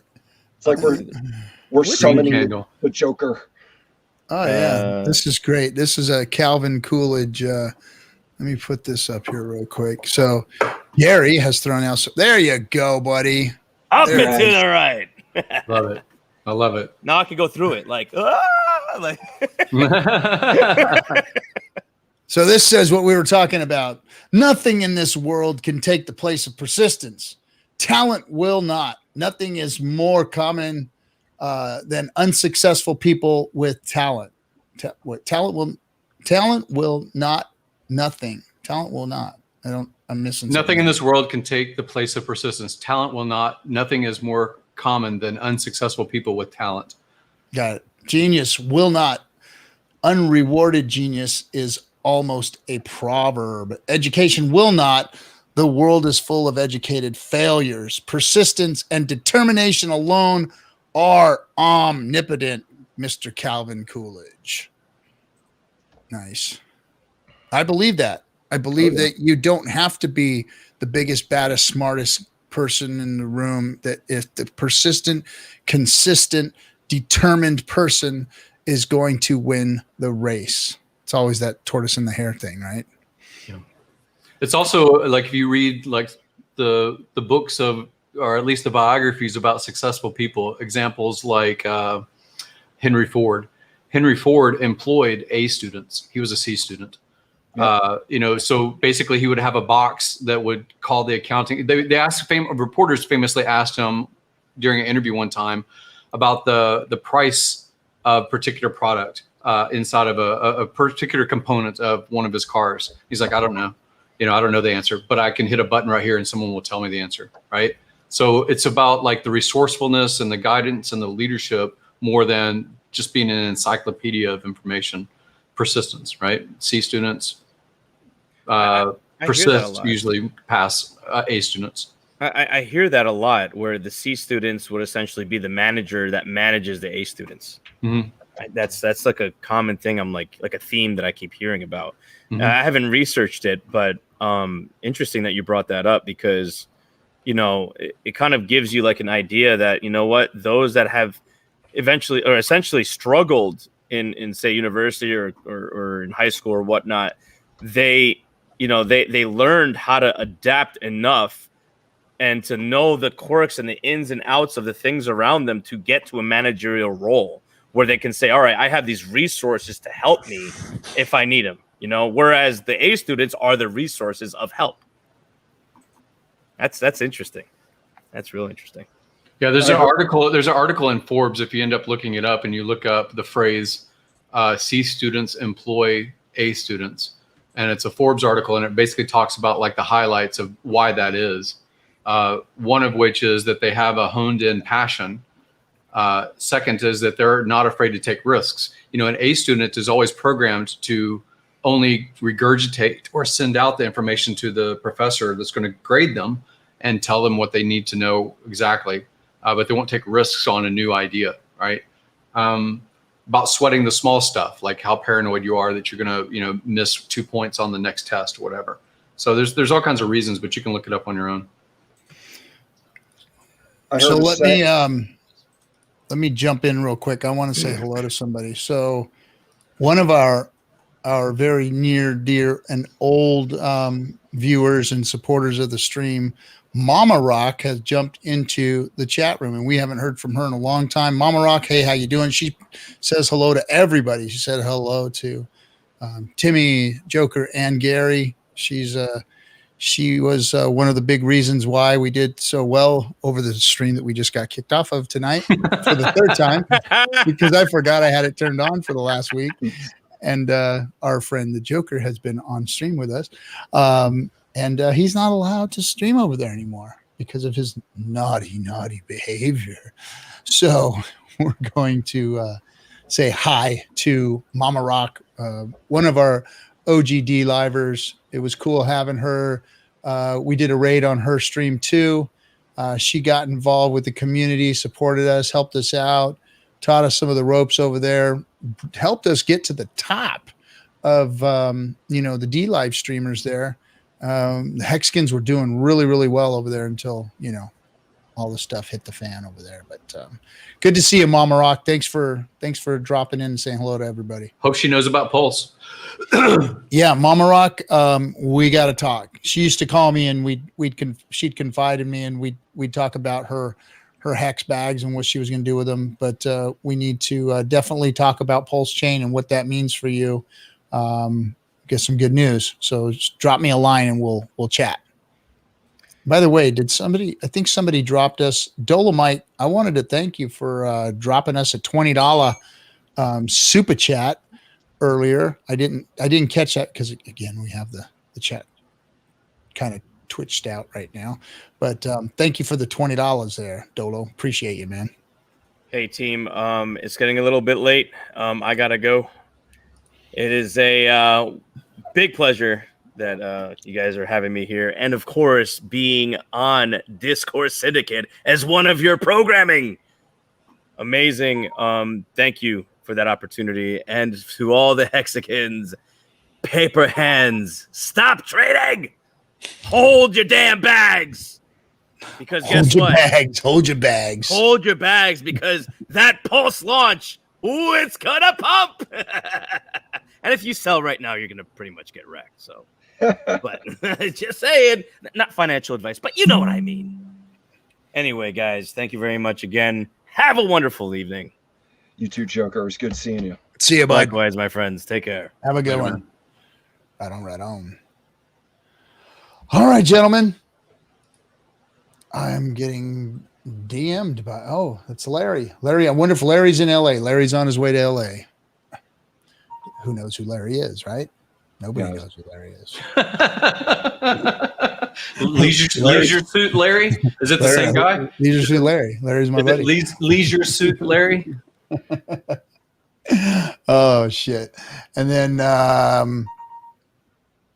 wow. I'm hoping that I can get one of my no coiner buddies to jump on here with me. I've got a couple of them that are getting into Hex right now, and they're going to be quite the add to the cutthroats here. I can't wait till they start playing around with us. Going to be cool. Nice. Oh, why are people sending me so many messages? I'm on stream, guys. I'm on stream. I am. Tell them to join us. We should do like some kind of guessing about what day or what time Pulse launches the sacrifice. Well, like it's almost like betting on, the birth weight of a kid or something like that. Right. Well, Richard said, days, not weeks.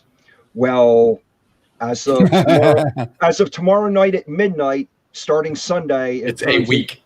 It's 2 weeks. Oh, it's 2 weeks. It's weeks, not days at that point. So I guess the question is, does it launch tomorrow or does it not? I think it will overlap a Sunday. Yeah. Whether that's a 3-day or 7-day, but I think it's going to overlap a Sunday. I mean, it doesn't matter to me. I'm not complaining. I just like to observe stuff like that. I just hope it launches before we're in Vegas, because it would suck if we're in the middle of Vegas and Richard says, hey, it's launching tomorrow, come home. Or actually, I'm going to take my laptop with me in case I need to. No, you don't. Nobody needs to. Don't take your shit to Vegas, dude. Okay. leave your stuff where it's at. You'll be able to get back from Vegas. It'll be fine. I know. The last time I was in Vegas, I took my laptop with me, but that was, earlier this year, and nobody knew. And I was there for my brother's wedding, so it wasn't like there was anybody there that knew about Hex. Yeah. Nobody should go to Vegas with access to their crypto. I don't think. I think it's almost like if you're going to go to Vegas, you should take your cash with you, but not your ATM card. Who needs to pay the mortgage? Megan needs a new pair of shoes. So what day are you going to get there, Timmy? I'm going to get there on the 24th. So you're going Thursday? Yeah, I'm leaving here about 8 o'clock in the morning, so I'll get there around little past lunch because I'm only a few hours away. Mm-hmm. So, yeah, and then I'm going to stay all the way up through Sunday night. I'm going to come back Monday morning. Yeah, I'm going to come back Monday too. Yeah. That's what I'm going to do. Yeah, I can hardly wait. It's just going to be so awesome. You know, I always used to think Vegas was like the most vain place in the world. Now I've been there twice, and I can hardly wait to go back for the third time. Yeah, it's different than, I mean, I kind of grew up going to Vegas, so it's changed a lot since Yeah. I was a kid in the 70s when we used to go down there, all the way up until I was a young adult going down there in the 90s and hanging out and partying, and then all of a sudden now the swimming pool craze has come up, and all the pool areas and the pool parties and stuff has now been the big craze out there. But it's turned into quite the town, that's for sure. Yeah, the one hotel, Mandalay Bay, they have like a beach with their pool. Like they've made a makeshift beach that has like tides coming in. It's pretty wild. Yeah. That is one of the nicest hotel. The wind's really nice. Of course, the Bellagio is very, very nice. Yeah. Mirage is very, very nice. You get, it depends on where you stay too. You get yourself a suite, you get up on the top floor stuff. I mean, that's where it's really nice. There's a guy who put a notice in the Telegram chat for the Vegas trip saying that he has some kind of privilege. He could sign up people on a guest list for this restaurant at the top of Mandalay Bay. And I responded to it saying I was interested in having dinner there. I looked at the menu online, and I hope that comes to pass. That'd be really cool to have dinner with some folks. Gary, I saw you responded to that too. Yeah, I remember. Yeah. Maddie's got a pretty good hookup with the Freedom TV people. I mean, they're really the ones that live in Vegas and coordinating a lot of the stuff and Party Bus. And I mean, I'm just leaving it a lot up to them. I'll be doing my own thing in addition to that. I think I'm staying a few more days after the event, but Nice. it's mostly business related. Yeah. Okay. Yeah. Cool. Yeah. No, it's I don't know if I'm going to be participating in a lot of the stuff, but I know that I'll probably go do the tank Driving. roll. You got to do the driving, dude. You got to do the driving. We're going to go to Speedway Vegas and drive supercars. Yeah, I might go do that.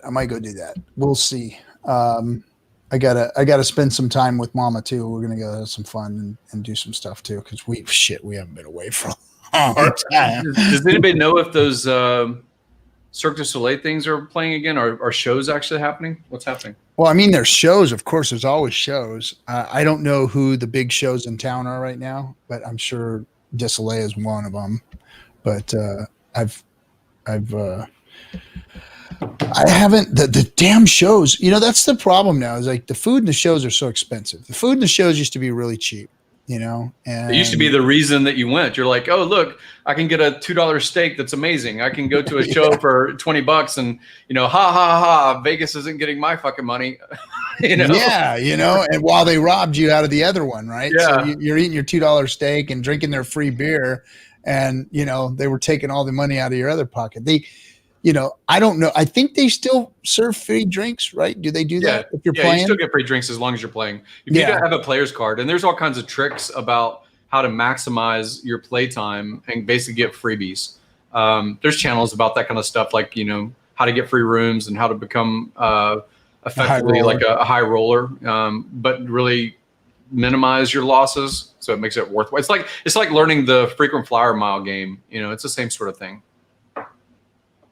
Yeah, it's a different world though. It used to be, you know, the pit boss would watch how drunk you got and how much money you spent on the table, and he'd hand you the voucher for your free meal or whatever, comp your room, or you know, if you were sitting there on that table just laying money on them, they loved it. And the pit boss would come over and pat you on the back and smile at you and just hand you stuff like you were doing something great. You know, you thought, I'm fucking winning right here, man. They're giving me free shit, and you're just boom, boom. Well, you know, one of those strategies is, you know, a lot of people think about the blackjack game or 21 and saying, oh, that's got the least house advantage. If you actually, you know, follow your own rule set and do the same thing every time you have a certain hand, like you say, you know, I landed on 16. I'm definitely going to do this every time, and not go with your gut or not go with your intuition about what the next card is going to be that flips. So that's like known to be the least house advantage. There's other systems like based on roulette where your goal is basically just so that the who's the guy that basically keeps track of your play time and how much you're betting on each roll? Pit boss.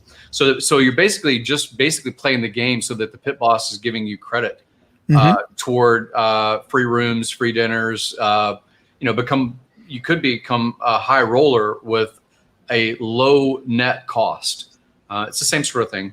There's whole systems about that stuff. Yeah. So I'm probably going to do that. I'll do that. I lived in Vegas for a few years, but I mean, not for a few years, for about 5 months. And it wasn't for me. I just like older towns, older cities and history more. So I didn't like Vegas that much, but you can definitely make it entertaining. I'll just say that. Yeah. It's going to be fun either way.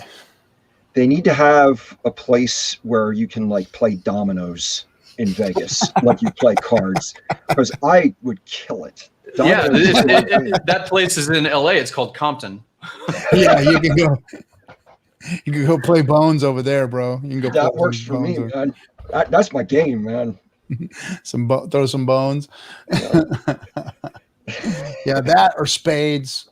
Or you can roll some dice up against the wall too. Do they still have that pirate ship at Treasure Island in the front? I think they're there, but they don't have the show anymore. There used to be like a show that went on. The pirate ships came out and they fought and did a whole thing. And yeah, I found out they don't have that anymore. When I lived in Vegas, it was 2003, I think 2003, somewhere in there. And my next door neighbors, I lived in Henderson, very close to the Green Valley Ranch. And my next door neighbor on one side was a magician, like he had a magician show or something like that. It's like regular neighborhood, right? But your regular neighborhood in every other place is like, that's a fireman, that's a nurse, that's a police officer, you know, whatever, as far as your suburb. But my neighbors were like, one set of neighbors worked at a strip club. One set was a magician and his assistant, which was his wife. Another set were pirates. That worked at Treasure Island. I was like, this is fucking weird, dude. My next door neighbors are everything entertainment, you know? Yeah. We have that here in Buena Park over there by, there's a fun park called Knott's Berry Farm. And Knott's Berry Farm has down one street, they made like this little Vegas. So like when Vegas was doing the, what do you call it? The, what's the castle? I forget what they call the damn thing now. Camelot. So Excalibur. Excalibur. There you go. Excalibur. So they made Excalibur, but they made all this shit. The same builders that built that shit built Excalibur, and they, or that built Excalibur, built all this stuff down in Buena Park, and they put a Pirates of the Caribbean show there. They had a Knights show where they were, you know, knights and freaking what do they call it, jousting and all that shit, you know, and all of the grandiose buildings are down there. And so that I had this whole Vegas feel, and you'd go see the shows and stuff. And yeah, they had all that down here in SoCal, and they've had to shut. I think the pirate show is still running, but the other one is well, it was when it was okay. So Vegas in the 1930s and 40s was basically, you know, like mining for uranium, mining town, you know, looking for shit for the World War II. Yeah, a big dam. I mean, that was the attraction, and the construction workers needed a place to spend their money. So like saloons and prostitutes, and that was the beginning of like the Vegas city. And then when gambling became popular or allowed or whatever, you know, there's this mob history of the 50s and 60s, in, man. right? That was it. They're like, here's money. Women and children don't come because your father and husband are going to lose all your money. So come here, right? And then it became, you know, like the Binions and the, you know, the $2 steak, and you know, at least you can get some value so that your wife will come too, right? And she'll give you permission to spend all your money, right, on games and shit. So it had that famous family vibe for a long time. And then in the 90s, 2000s, it became like the advertisement was what happens in Vegas stays in Vegas. And it became scandal again, you know, like all the corrupt elements of mankind. Like every weekend, like the strip clubs were emptying out in Southern California. And they were, because all the girls were driving to Vegas so they can go work for the weekend in Vegas and then come back loaded. Yeah. Yeah. And this that was before what was going on in the 90s. Yeah. Before there was OnlyFans, before there was simp culture of Instagram, before there was any of that stuff. Vegas, baby. It was Vegas. Yeah. And and now I don't know what Vegas really is. Is it feed all of those themes? What is Vegas in 2021? I really don't know. I haven't been there whatsoever. But it's big money now. It's big hotels. It's corporate money. Everything is corporate return. Yeah. So it's, you know, but all that stuff is still going on down there. I mean, all the forms of debauchery that you can imagine are still there. So it's still pirate. It's not as public. It's not as public. Like when you just walk the strip and stuff, it seems like the worst thing you encounter is just the smell of pot everywhere. But I mean, it's just. Yeah, they used to have like the, you know, the newspaper stands. They used to have the newspaper stands with the art, with the like the girls would actually advertise, and they're like, hey, call them up, they come right up to your room, you know. It was, and then there'd be other people like handing you flyers of every strip club or every escort and whatnot. They'd just be handing them to you. You know? Yeah. See, there was none of that when I was there earlier this year. My two brothers went to Vegas back in the mid 90s, and they just had like a whole deck of cards of girls, you know, handing out cards. Hey, give us a call, we'll come over. They had a stack of them. There was none of that when I was there. Nobody was handing me anything, or I didn't see anybody distributing those kinds of cards anywhere. So when I lived in Vegas again in 2003 for about 5 months, what I remember is flying back home one time, and on my left was, you know, it seemed like a lady of the night. She was dressed very flashy or whatever, right? And I was like, wow, you know. And I said, so you're going to Vegas? What's happening in Vegas? You know, small talk to my airplane next door on the left of me. And she says she's going to the AVN, which is the Adult Video Awards. It's like the Oscars of porn or something like that, right? So that particular weekend was the porn convention. And then on my right was a guy that looked cloistered. I mean, he didn't have the tab, but he looked like a preacher or a priest, or just very, very had that feel of his attire. And I asked him, I was like, oh, so are you going to the AVN? He says, no, I'm a priest. Like, we have a religion convention because it has the biggest, a lot of people don't know that Vegas has the most churches per capita of anywhere in the United States. So you would think it's the Southern Baptist, you know, the South that's very religious. No, it's all the people like repenting, saying, please, God, if you give me back my money, I won't do it again. Please, man, please. If you get me out of this problem and save my marriage, it will be wonderful. So there's like Redemption Alley right beside, you know, a debauchery. Wait, as it should be.